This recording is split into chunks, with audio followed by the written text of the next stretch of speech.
opinyon ng pag-uulat ng mag-uulat sa programang ito ay hindi ang pangunahing posisyon o pahayag ng pamumunuan ng organisasyong ito.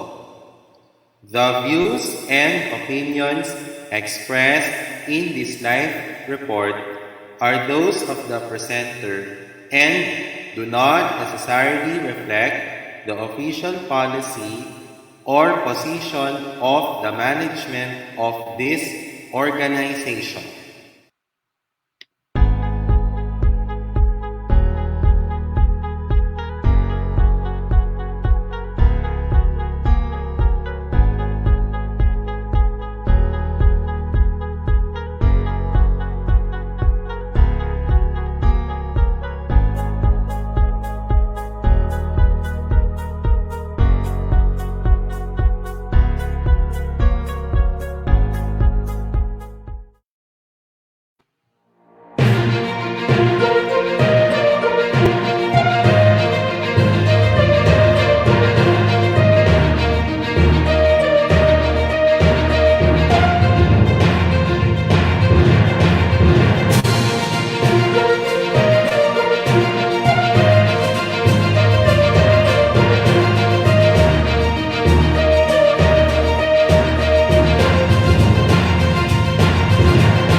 Hey. Good evening, ladies and gentlemen, and welcome to our special report of InkluRadio. Today is Sunday, February 6, 2022. I am Carlos Miguel Kanahashi, and together with me is Sir Mark Betita for our technicals. And for our opening remarks, let's have Sir Mark Betita. Sir Mark?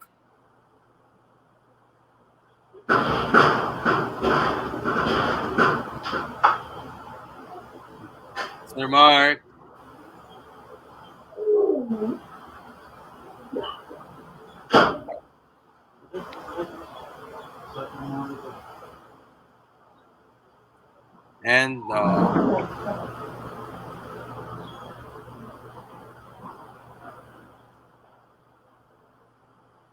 And also, guys, we are broadcasting simultaneously on InkluRadio and on the Hands in Inclusion Pilipinas YouTube channel.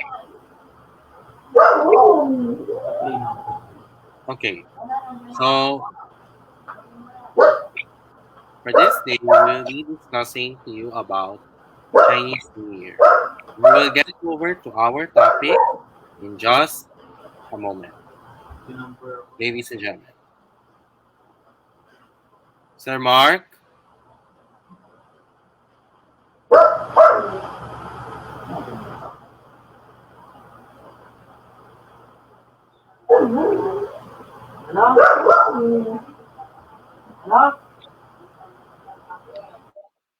Okay. So we will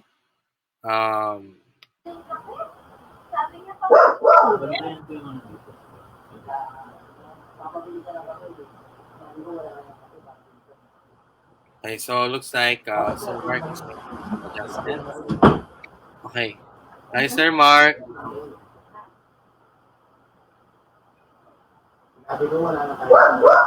Bakit?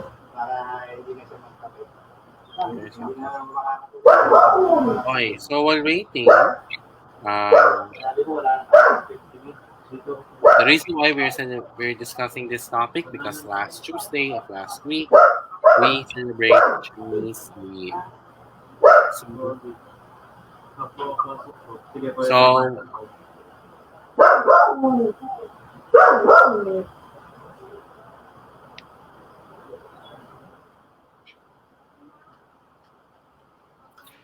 Hello po. Sir. Hello. Sir Mark, any remarks please? Sorry po. Magandang gabi po sa inyo lahat. Ako po ang inyong technical support, si Mr. Mark na humihiling na sa ligtas po kayo kalagay ngayon. keep safe po at sana po wala po munang maging pasaway sa ating mga tao para po ligtas po tayong lahat. Yun lang po. Salamat. Thank you very much. We will commence our presentation in just a moment, and we will be back after our commercials. Now this.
Para sa aking pamilya,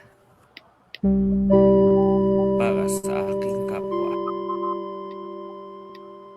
at para sa bayan.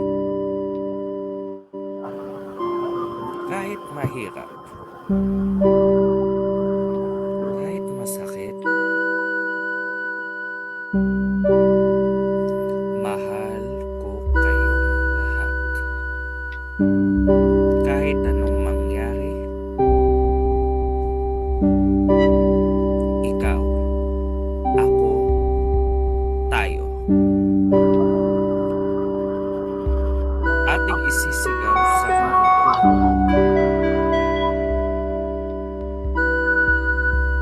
Inklusibong may tatak, angat buhay at tatak.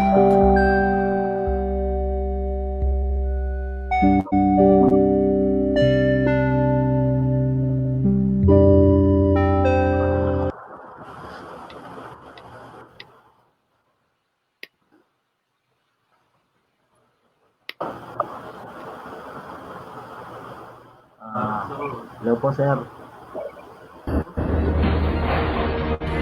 Matapang pa rin tayo.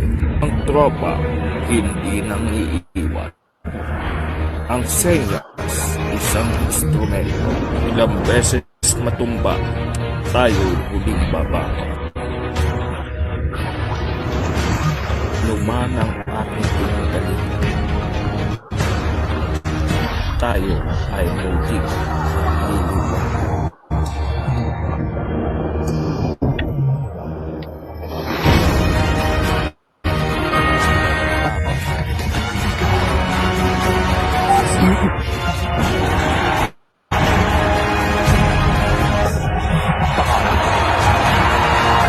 Para sa pangarap, para sa pamilya, at para sa bayan. Tayo ang ida. Tuloy ang inclusion.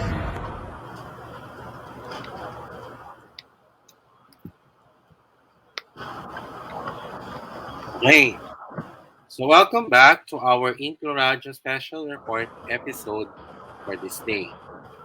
So this evening, ladies and gentlemen, we will be discussing to you about Chinese New Year. So the reason why we celebrate Chinese New Year is because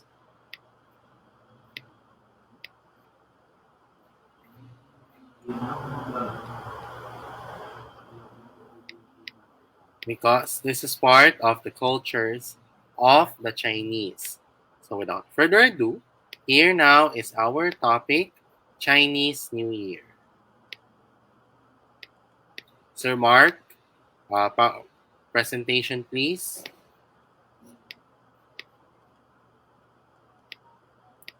Okay, so our topic for this day in our special report is the Chinese New Year celebration. Next slide, please. So, I will explain to you something. What is Chinese New Year?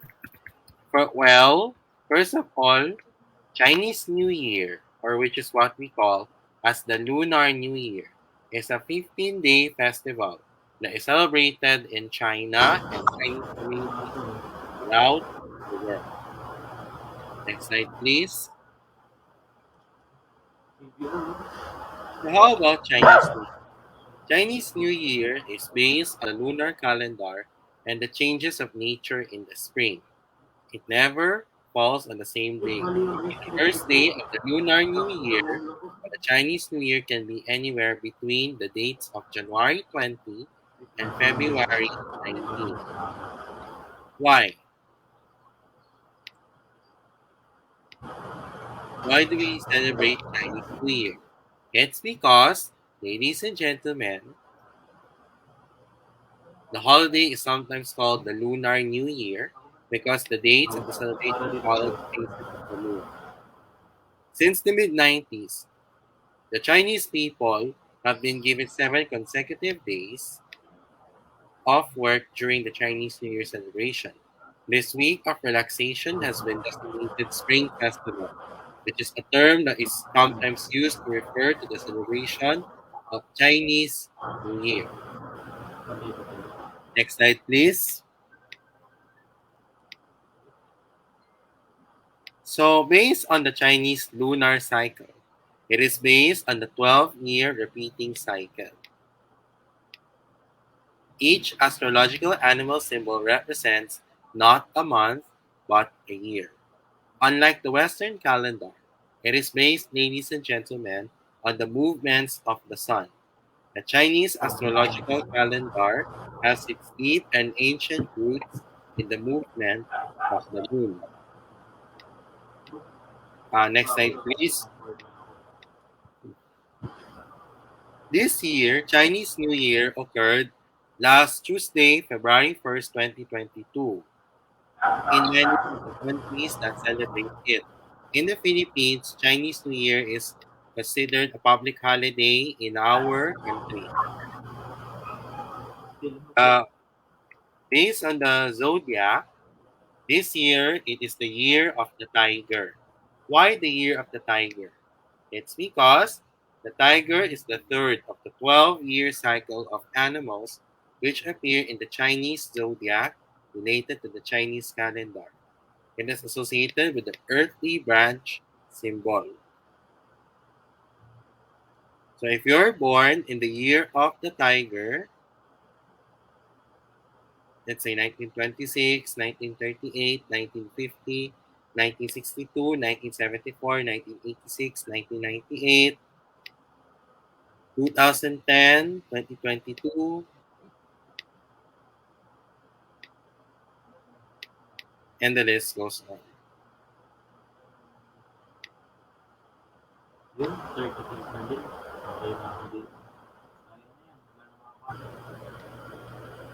Okay, so I will tell you a story about Chinese New Year. The origins of Chinese New Year are steeped in legend. One legend is that thousands of years ago, a monster named Nian, or Year, would attack villagers at the beginning of each new year. The monster was afraid of loud noises, bright lights, and the color red. Those things were used to chase the beast away. Okay, next slide, please, Sir Mark. Okay. So what are the 12 Chinese zodiacs? Rat, ox, tiger, rabbit, dragon, snake, horse, goat, monkey, rooster, dog, and pig. There are many myths and legends about how the 12 animals represents the 12 years in a lunar cycle came into being. One of the most popular is that the Lord Buddha called all the animals to come to him before he died. Only 12 animals came. As a reward, he named a lunar year after each animal according to the order in which it arrived. The year of the rat was riding at the back of the ox crossing the final river, but the rat jumped down in front and became the first. Following them were the tiger, rabbit, dragon, snake, horse, goat, monkey, rooster, dog, and pig. Next slide, please. So, what are the customs and traditions during the Chinese New Year? First, Chinese New Year is the most important holiday in the culture of the Chinese. What do they do? Clean and decorate houses, some yummy Chinese cuisine, bright new clothes, and when families get together. Next slide, please. In the preparation of the Chinese New Year, ladies and gentlemen, houses are cleaned inside and out to sweep away any traces of bad luck. Doors and windows are decorated with paper cutouts and spring couplets, which are short poems written in Chinese expressing the words of happiness, wealth, and longevity. Being happy, wealth, and long life. Next slide, please. So, Chinese New Year is celebrated like the American and Canadian Thanksgiving Day. One of the best part is the big dinner for the entire family.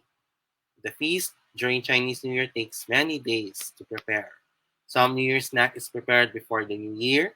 Preparing New Year's Eve dinner is fun. Eating a meal together on New Year's Eve shows the importance of family unity. That's why it is what we call as close family ties, especially during the Chinese culture. Next slide, please. Okay. At midnight, after the dinner, the younger members of the family would bow and pay respects to their parents and elders. And parents and elders give them red packets or what we call as ang pao. Why ang pao? Because it's color red. Inside the ang pao, it has money. And the purpose of this is to wish them there's to do better in school and to grow big and strong. Next slide. So, next slide, please. Okay, staying up all night to welcome the new year. Children are allowed to stay up as late as they want. It's fun and exciting night when families sit up late into the night playing fireworks. And fireworks light up the sky. Next slide, please. In handing out red packets, younger members of the family pay their respects to their living elders. New Year's Day begins with offering to respect to one's ancestors and to the gods. The younger members of the family paying respects to their elders. You've heard the phrase that Christmas is for kids. Well, Chinese New Year is equally enjoyable to the youth. On New Year's Day, parents give their children red envelopes filled with good luck money. Married adults give children and unmarried adults money in red envelopes. Sir Mark, bakit mahalaga ito sa mga Chinese ang pagkaroon ng good luck money, yung mga angpao? Ah, ay, sorry po. Yun. Para po ano, para po swertihin po sila. Good luck charm po. So that in order for them to do good in their life, especially in school or at work. Opo. Tama yan. Next slide, please.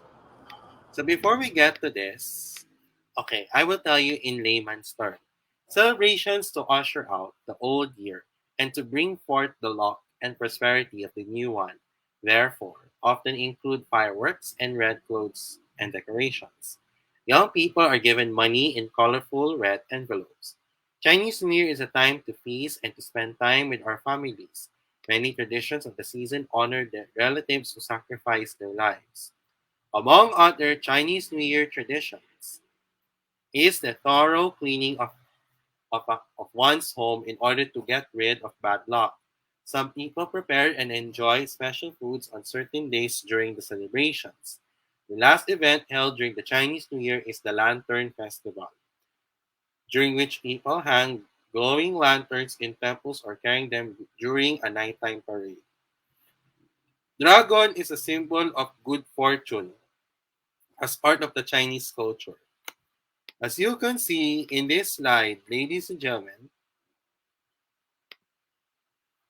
one of the most spectacular sights during the New Year festival is the dragon and lion dance. My question is, have you seen a dragon or lion dance before? For me, I remembered I saw it in Benilde just before the pandemic. Let me tell you a story of Nian. Next slide, please. Okay. So who is Nian? Nian is a cruel and ferocious dragon monster that came out the night before the Chinese New Year to devour people in the villages with his great big mouth. The origin of the festival dance can be traced back to a legend named about Nian. Nian is a cruel and ferocious dragon monster that came out the night before the New Year to devour people in the villages with his great big mouth. Month, rather. Next slide, please. One time, an old man came to rescue these people by telling Nian that rather than eating these people, he should eat the other monsters that frightened them. So, Nian started to swallow other monsters instead of these people. Next slide, please. It turns out that the old man was an immortal god. Before the old man rode away on the back of Nian, he told the people that Nian was afraid of the color red. Next slide, please. He told the people to put up red decorations on their windows and doors to scare him away in case if he came back. So every year, Chinese people celebrate the Chinese New Year by putting up red paper and setting up firecrackers to scare away the horrible beast. Especially dito sa question. Lalo na sa mga dito sa bakit nag-celebrate ang Chinese New Year sa mga Chinese communities sa buong mundo? Lalo na dito sa Binondo, sa Maynila, sa ibang Chinatown. Sir Mark. To pay respect to the celebration of the Chinese and to remember the heroics of their hero that name Nyan, para po i-honor po siya. Okay. Next slide, please. Okay. Additionally, ladies and gentlemen, Chinese New Year lasts for 15 days.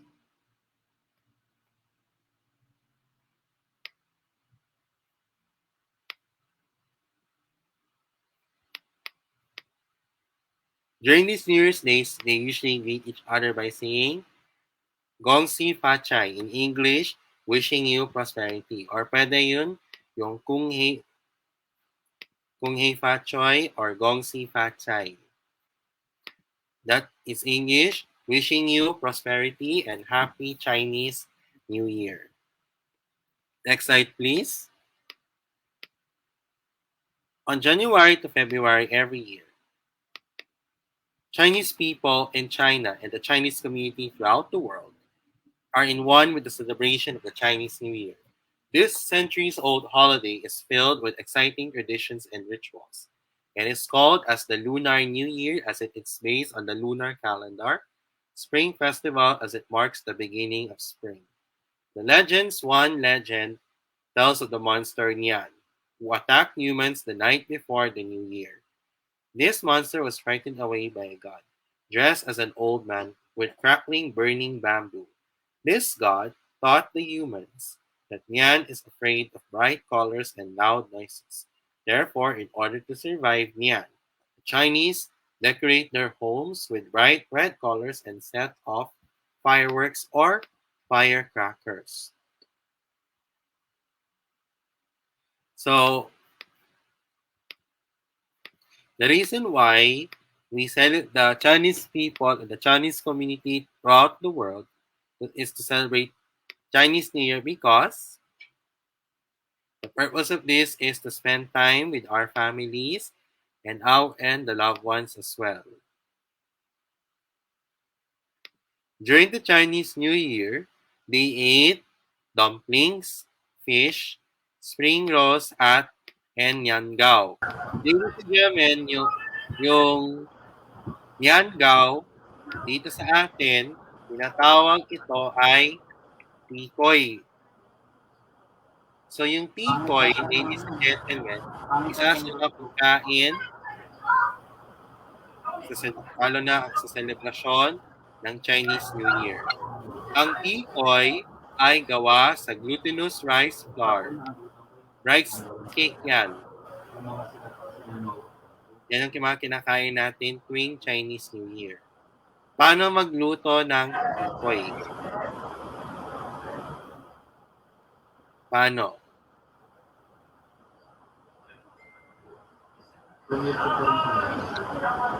Remove the tikoy from the package. Transfer to a wax paper or cling wrap and then take the tikoy out of the wrap.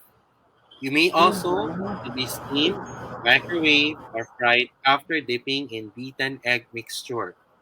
For the frying, you may use either oil or butter. Yung tikoy. Ang mga tikoy, pwede yan bumili ito sa mga groceries at sa mga Chinese restaurants. Tama ba? Sir Mark? Opo, tama po yun. Masarap yan eh, yung tikoy. Minsan, Oo nga I po eh. tried tikoy. Pero mas masarap yan eh. Para siyang rice cake, pero ang lasa niya rice cake. At para siyang Para po yan, almusal tsaka merienda. yan, or mas maganda pang dessert yan. Kung gusto niyo. Correct. That's why, yung tikoy, pwede yan i-prito, pwede i-microwave, or pwede yan i-steam.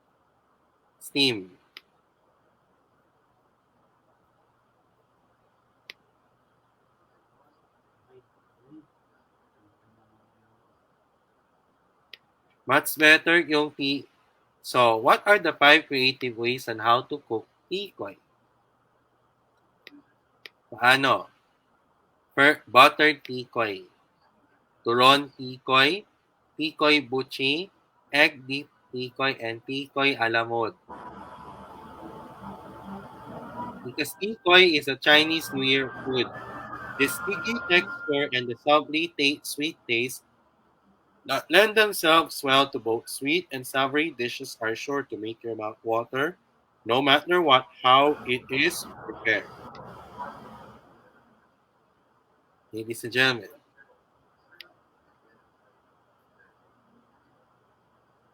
Tama ba yan?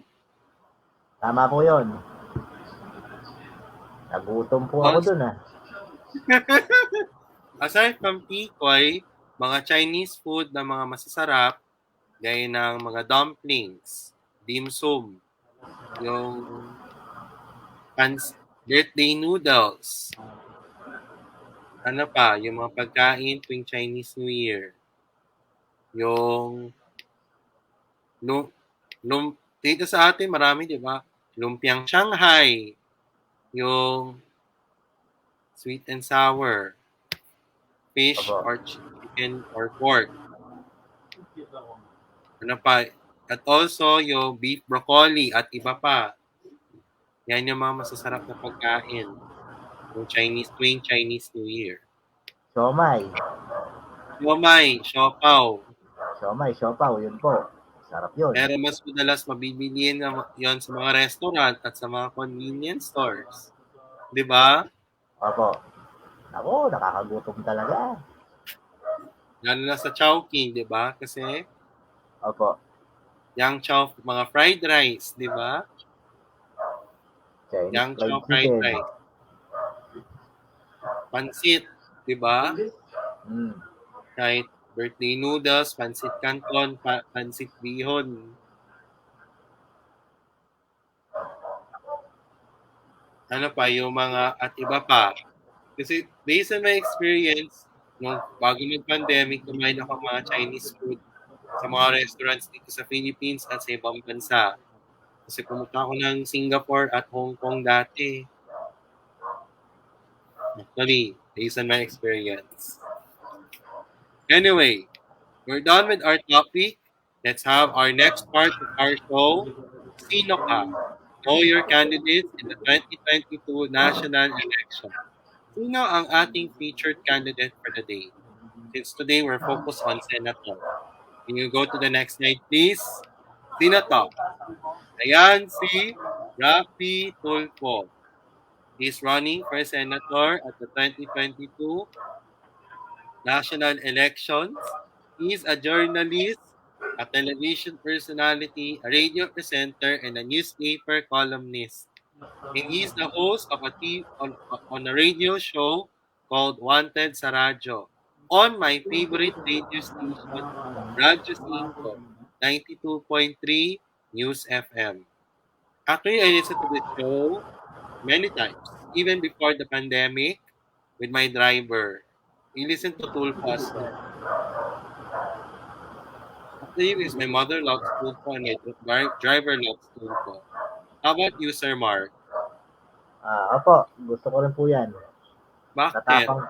Matatapang po kasi sila. Wala po silang inaatrasan kahit po sino eh. Basta po nasa tama po sila, nilalaban po nila yan. Yes. He's also, ano pa? What can you say about him, Sir Mark?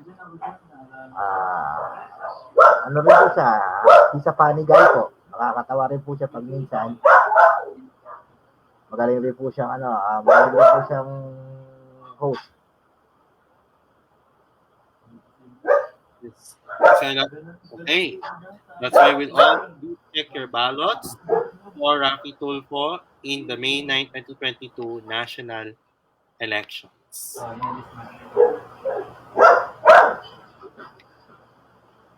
So that's why, vote wisely, ladies and gentlemen. Next slide, please. Now is the time for our very important announcements. Next slide, please. First of all, ladies and gentlemen, we have some products for sale at our Hands in Inclusion Philippines online shop. So, the products that we are selling are our One Inclusion Nation t-shirts, our tote bags, and the limited edition Talano Gold Colored One Inclusion Nation t-shirts. For the Talano Gold One Inclusion Nation t-shirts, it's available. Small to large and XL are the sizes, and prices are ranged between 325 pesos to 350 pesos. For our One Inclusion Nation t-shirts, is available in red, black, blue, white, and yellow. All sizes were 275 pesos. And for the One Inclusion Nation tote bags, is available in white and black.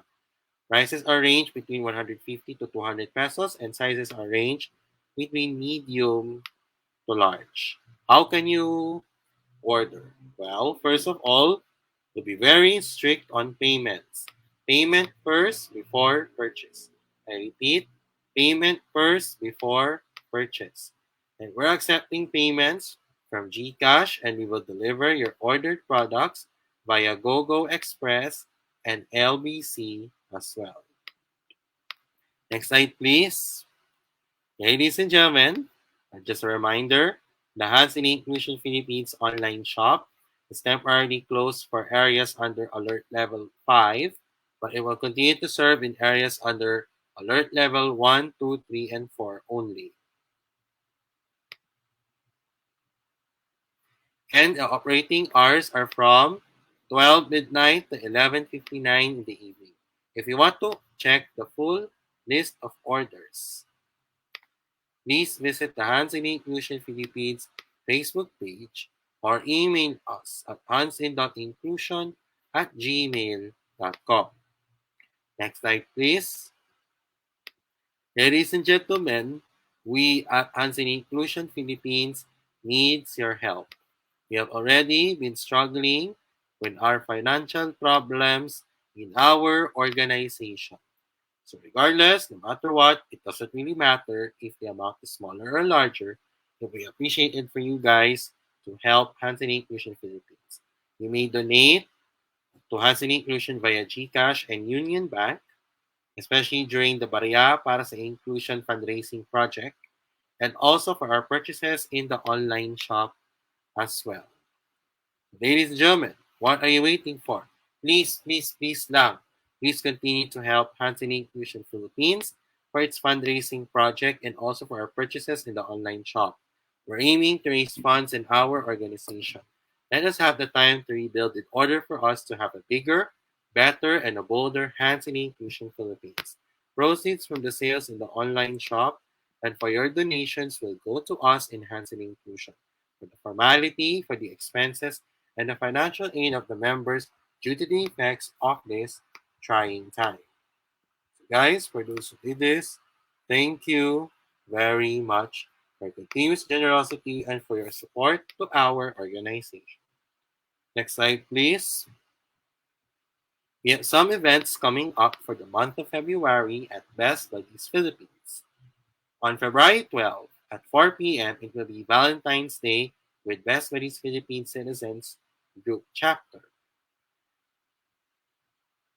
On February 16 at 3 p.m., Wellness Wednesday with Coach Pepper. February 19 at 4 p.m., Rock Painting. And on February 26 at 4 p.m., Ice Cream Social.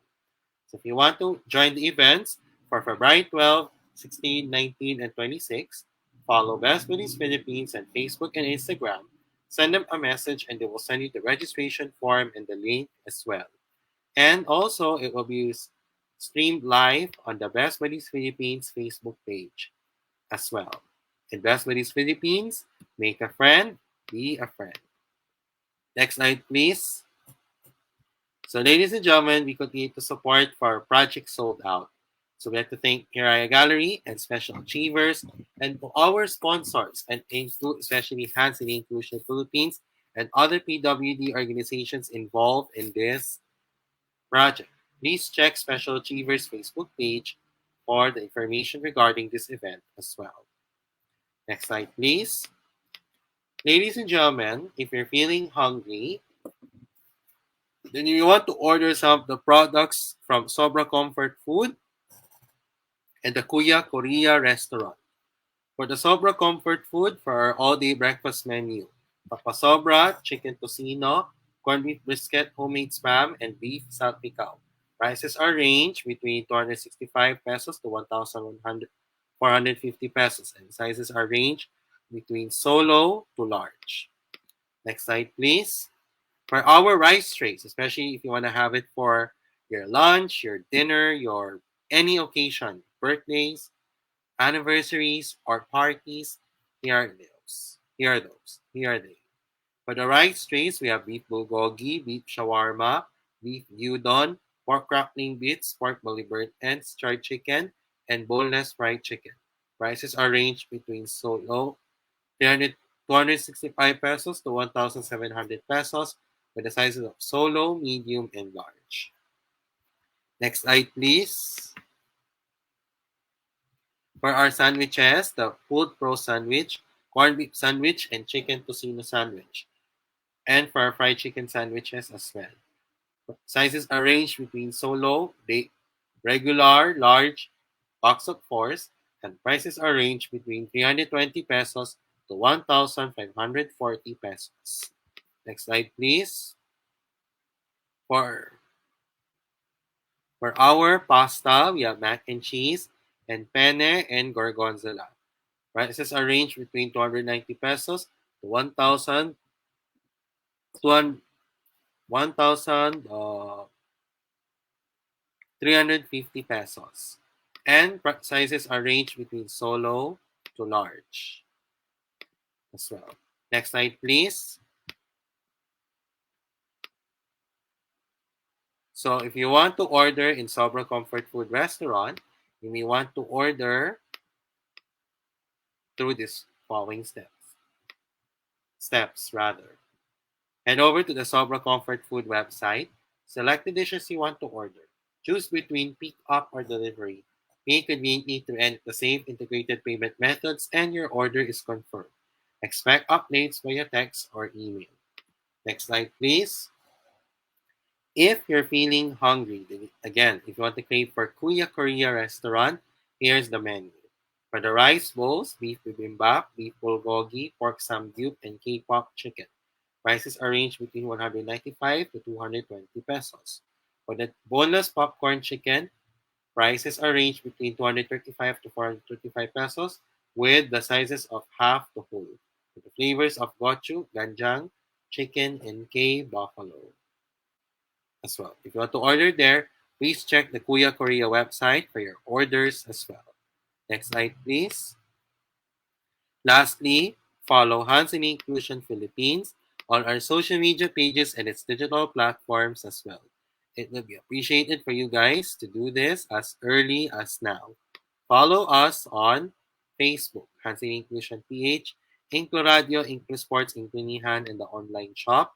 Instagram, Hansen Inclusion PH, Kumu, HNI Philippines, and subscribe to the Hansen Inclusion Philippines YouTube channel. So guys, for those who did this, thank you very much as well. Next slide, please. So now is the time for our greetings and shout outs. To Lady Jesse, good evening to you and thank you for watching. To Sir Choi or Cholo de Leon Gonzalez, congratulations as well. To those who are celebrating their birthdays today, happy birthday and expect the more birthdays to come. To those who are celebrating their anniversaries, happy anniversary as well. Also, I would like to say good evening and thank you to all. To my family, good evening. To Anthony Inclusion Philippines, Best Buddies Philippines, Best Buddies Meals, and other PWD organizations, thank you very much as well. And to my high school and college friends, good evening as well. Sir Mark, do you have any shout outs? Shoutout po sa Tropang PWD, kay Eldin Torres, shoutout din po. At pero kung meron po kayong mga computer problems, just PM me here, Mark Paulo Bitita, sa aking Facebook Messenger at sa aking Facebook page. Thank you po. Okay, and also guys, to those who are watching, it may be a good morning, good afternoon, or good evening wherever you are in the world. I hope you guys are in a good mood, but if not, you may use this time to improve on your mental health and your well-being as well. To those who are watching us on InkluRadyo, thank you very much as well. And if you missed this episode, it will be premiered on the next day. Monthly Inclusion Philippines YouTube channel. Next slide, please. Before we wrap up our show, here is our corporate. Happy Chinese New Year. Let's welcome the new year with our hearts, filled with joy and love. Each day with smiles and eyes focusing on better. On behalf of HNI Inclusion Philippines, I'd like to greet Happy Chinese New Year, Kung Hei Fat Choi, and Gong Si Fat Chai. And may we wish happiness and prosperity as well. Next slide, please. Okay, that's a wrap for our special report of InkluRadyo for Sunday, February 6, 2022.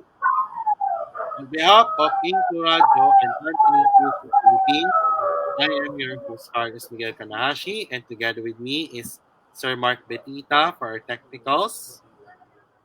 I'll be back again tomorrow at 5:30 in the evening for Editorial Monday edition. And also to Zen Nasayaw, good evening to you as well. Thank you for watching. May awa, can you read this together, Sir Mark? Okay. May awa May awa ang Diyos. ng Diyos. Makakaraos Makakaraos po po tayo. tayo. Sama-sama tayong Tayong lalaban lalaban para sa para sa pangarap, pangarap, pamilya, pamilya at bayan. at bayan. Hanggang Hanggang sa sa ating ating para sa para sa One One Inclusion Inclusion Nation. Nation. Magandang Magandang gabi. gabi, pagpalain nawa Pagpalain tayo tayo ng ng Diyos Diyos. may kapal. May the Ako may Almighty kapal. God bless Bless us us all. Pilipinas, God God first. first. HNI, God God first. first. Thank you very much for watching our special report. Have a pleasant evening to all, ladies and gentlemen, and have a po. productive week ahead. Keep safe po sa lahat. Keep Huwag pong safe pasaway. as well. Good night and good evening. Bye-bye. Bye-bye. Ingat po sa lahat. Thank you.